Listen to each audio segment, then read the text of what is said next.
Hello, everybody. I wrote this speech with a different audience in mind. I figured that I would have to educate people a little bit, but the group I see here today are people I see at my meetings that I go to every month. So there's really nothing I can say to this group that you don't already know. But I don't even know where to begin. I came into this 3 years ago just knowing I was mad. I didn't really know what to do or how to do it, and then I found Ron Paul.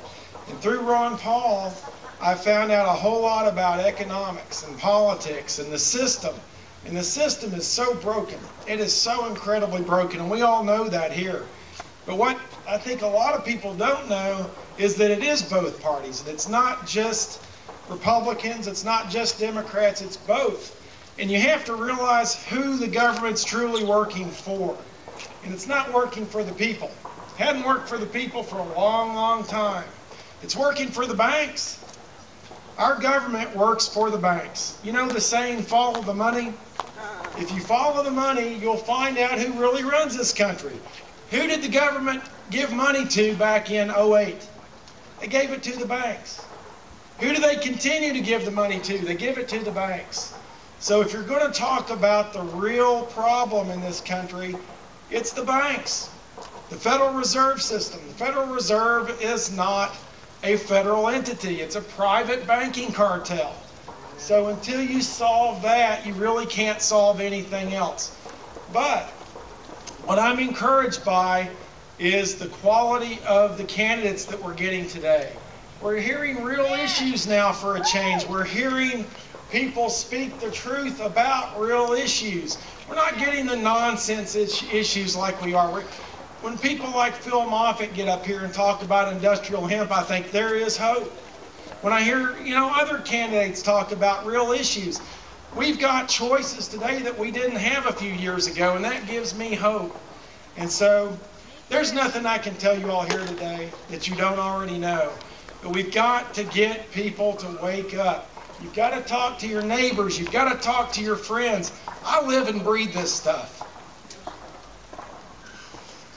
I try to support good people. I support Democrats that are good. I support Republicans that are good. I support independents that are good. Get out and walk for your people that need help. Get out and campaign for these people. This is the time to do it. This is crunch time. We've got about 6 weeks before the election. Find the candidates that you can believe in and get out there and walk for them. Get out and do the things that we can all do. We don't have money necessarily, but most of us have time. And we've got the ability to go door to door and make a difference. That's what wins elections for these guys. So I threw out the speech I was going to give. I was going to try to educate a little bit and that kind of thing, but I can't really say anything here that you all don't already know. So one of my key issues is industrial hemp. And we are trying, like everything, to get industrial hemp promoted in Kentucky. It's a great thing for farmers. It would mean 90,000 jobs for people in this state. And the state that gets there first will benefit the most. The state that gets there first will have companies coming into their state and generating jobs. But what I see is our federal government doesn't really want us to succeed. The federal government is doing everything in their power to put stumbling blocks in our paths. If they really wanted us to succeed, they wouldn't be doing the things that they're doing right now to prevent job creation, to take money away from people that know how to use it. Our government, our federal government, is not our friend. Our federal government, as far as I'm concerned, is the enemy. They are the enemy. And it's not just Obama. It's not just the Democrats. This has been going on for 30, 40 years. And it all goes back to the banking industry.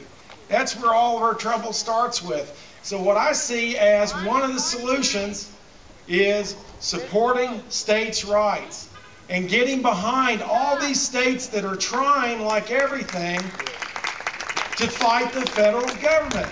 That means helping Arizona with their immigration issues, helping California with their marijuana issues, even if you don't want marijuana. No. Even if you don't want marijuana, you've got to support California, because if we don't support the states that are pushing back, we're going to be fighting all by ourselves. We need for all these states to rise up at the same time, and I hope Kentucky's one of them. I want to see us leading the charge to push back against the federal government. That means using the 10th Amendment. That means using nullification. And please let me be the first person to say this. That might even mean secession. I would love for Kentucky to be the first state to secede from this country. Then see what would happen. Then see what would happen. Then you'd see the federal government for what it really is. The federal government is not our friend. The federal government is not our friend. And if you think it is, I don't know what to tell you. When their states take money from the federal government, they might as well be taking it from the mafia.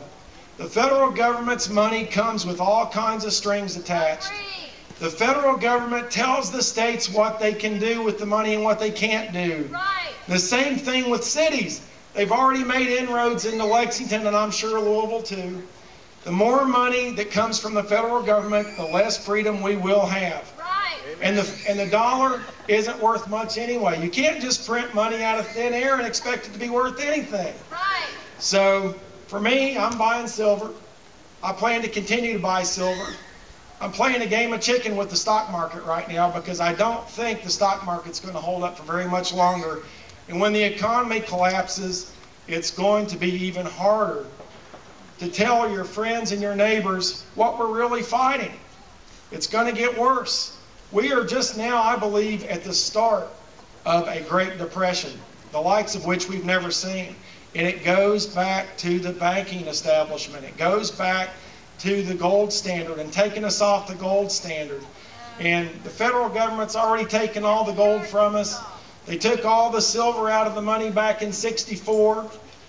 They've taken almost everything we have. Now they're coming down the pike with possibly nationalizing our 401ks. They've got something coming out called the Belligerence Act, which would make it illegal to even criticize federal policy. Make it illegal. What I'm doing up here today will be a criminal act in a few years. You can count on it. So when I'm in FEMA camp, I hope some of you guys will write to me. I'm not going. And, you know, bring a spoon or something, because I guarantee you we'll all be trying to tunnel out. We'll be the leaders in FEMA camp trying to get out. But I don't know if there's enough of us. We've got to wake people up and fast. We really do. There's not a lot of time left. So that's all I have to say. It's my honor.